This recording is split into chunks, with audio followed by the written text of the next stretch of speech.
नमस्कार साथियों, नरमदे हर। मैं श्रीकांत त्रिपाठी आपका माँ रेवा ऑनलाइन क्लासेस में स्वागत करता हूँ। हाइड्रोक्सी क्लोरोक्वीन, बीते कुछ दिनों से ये नाम आपने बार बार सुना होगा, तो आपके मन में जिज्ञासा जरूर आ रही होगी कि आखिर है क्या, कौन है इसका आविष्कारक और क्या इससे कोरोना खत्म हो जाएगा और आखिर क्यों अमेरिका इसे भारत से मांग रहा है। ऐसे बहुत सारे सवालों के जवाब आपको इस वीडियो में मिलेंगे, तो आइए शुरू करते हैं। हाइड्रोक्सी क्लोरोक्वीन ये आपके एग्जाम की दृष्टि से भी बहुत महत्वपूर्ण है। इसको समझने के लिए हम निम्न बिंदुओं को देखेंगे कि इसके दवा के आविष्कारक कौन है, हाइड्रोक्सी क्लोरोक्वीन दवा आखिर है क्या, और भारत में बड़ी मात्रा में क्यों उपलब्ध है, और दवा निर्यात में भारत ने आखिर क्या फैसला लिया है, और ये इतने समय से चर्चा में क्यों बनी हुई है। तो आइए देखते हैं इस दवा के आविष्कारक के बारे में। आचार्य प्रफुल्ल चंद्र राय। कोविड-19 के उपचार के लिए दुनिया भर में चर्चित हो चुकी हाइड्रोक्सीक्लोरोक्वीन दवाई के बहाने आज हम भारत के महान वैज्ञानिक प्रफुल्ल चंद्र राय के बारे में जानेंगे, जो बहुत ही दिलचस्प होगा।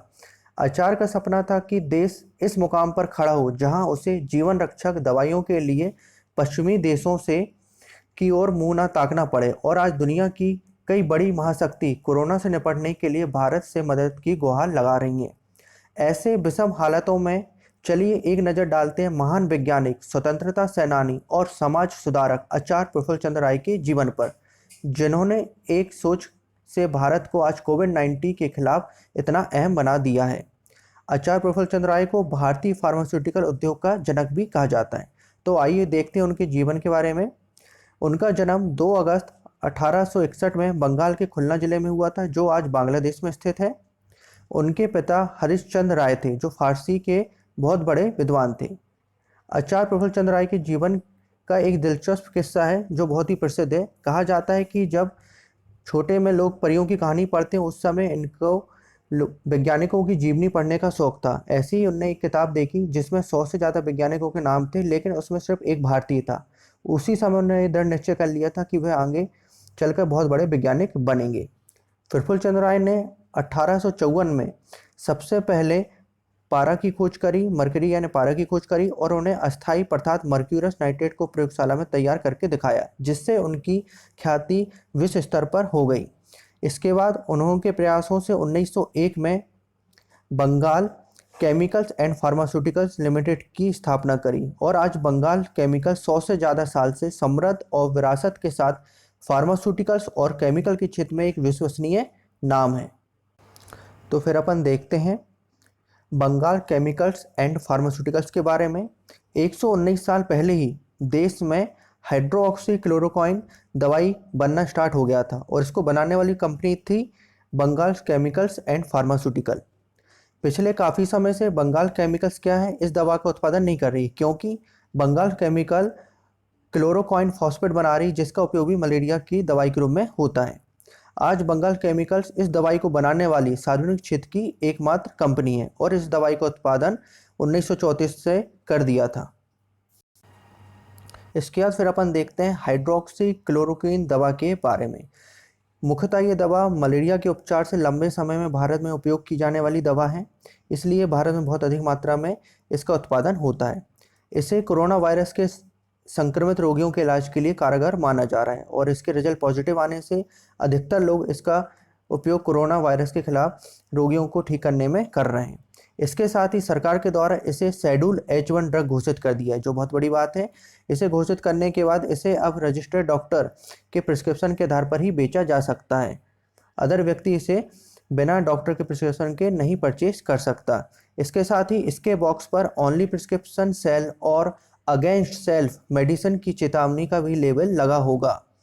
इसके बाद ICMR ने 15 साल से कम उम्र के बच्चे और 60 साल से अधिक उम्र के बुजुर्गों के लिए इस दवा को यूज़ करने के लिए मनाही की है, क्योंकि ICMR का दावा है कि इसके यूज़ से किडनी और हृदय पर दुष्प्रभाव पड़ने की संभावना है। आइए फिर इसके बाद अपन देखते हैं ये भारत में बड़ी मात्रा में इसका उत्पादन क्यों किया जा रहा है। क्योंकि भारत में मलेरिया से लाखों लोग हर वर्ष प्रभावित होते हैं, इस कारण से हर वर्ष बड़ी मात्रा में इस दवा का उत्पादन भारत में होता रहा है, और भारत में ही इस दवा का 70% से अधिक उत्पादन होता है। इस दवा के कॉम्बिनेशन से कोरोना से लड़ने के लिए एक अच्छी दवाई बनाई जा रही, इस कारण से विश्व भर में इसकी मांग एकदम से बढ़ गई है। आइए फिर अपन देखते हैं दवा निर्यात पर भारत ने क्या फैसला लिया है? कोरोना के मरीज भारत में भी तेजी से बढ़ रहे हैं। इस कारण सरकार ने इस दवा के निर्यात पर पिछले महीने क्या कर दी थी, रोक लगा दी थी। लेकिन भारत सरकार ने इस दवा को अब किस में डाल दिया, लाइसेंस कैटेगरी में डाल दिया। इसका ये मतलब है कि अगर भारत अपनी ज़रूरतों को पूरा कर देता है तो उसके बाद इसका ये क्या कर सकता है, निर्यात कर सकता है। अमेरिकी राष्ट्रपति ट्रम्प ने भारत के माननीय प्रधानमंत्री नरेंद्र मोदी जी से भी इस दवा के निर्यात पर लगी रोक को हटाने की अपील करी थी, क्योंकि अमेरिकी स्वास्थ्य मंत्रालय ने इस दवा के कॉम्बिनेशन के साथ मलेरिया की दवा से लगभग 1500 रोगियों का न्यूयॉर्क में उपचार किया और जिसके परिणाम उनको अच्छे मिले। इस कारण से ट्रम्प ये चाहते हैं कि इस दवा का निर्यात चालू हो जाए और उनके अनुग्रह को मानते हुए नरेंद्र मोदी जी ने इसके निर्यात को अनुमति दे दी है। इसके साथ ही अमेरिका के साथ 30 से भी ज़्यादा देश इस दवा की मांग कर रहे हैं और भारत उन्हें भी इस दवा की सप्लाई करेगा। इसके बाद हम देखते हैं ये दवा इतने समय से चर्चा में क्यों बनी हुई है। क्योंकि स्वास्थ्य परिवार कल्याण मंत्रालय द्वारा ड्रग्स एंड कॉस्मेटिक रूल्स 1945 के तहत इसे H1 ड्रग घोषित कर दिया गया है। और इसके साथ ही आईसीएमआर ने मेडिकल प्रिस्क्रिप्शन के बिना कोरोना वायरस के खिलाफ इस दवा का उपयोग करने के लिए चेतावनी दी है, क्योंकि इस दवा का यूज़ बहुत से व्यक्तियों ने बिना डॉक्टर के परमिशन के किया और उसका ये परिणाम हुआ कि उनकी मौत भी हो चुकी है। फिलहाल इस दवा का उपयोग सिर्फ हाई रिस्क पॉपुलेशन के लिए 2 वर्गों में किया जाएगा। वो वर्ग है, पहला वर्ग है एसिम्प्टोमेटिक हेल्थ केयर वर्कर्स और दूसरा है एसिम्प्टोमेटिक हाउस होल्ड कॉन्टैक्ट्स। तो दोस्तों ये था हाइड्रोक्सीक्लोरोक्वीन के बारे में संपूर्ण जानकारी। तो दोस्तों ये वीडियो आपको कैसा लगा? इस वीडियो को ज़्यादा से ज़्यादा लाइक करें, शेयर करें और इसी प्रकार की जानकारी पाने के लिए हमारे चैनल को सब्सक्राइब करें। धन्यवाद साथियों। जय हिंद, जय भारत।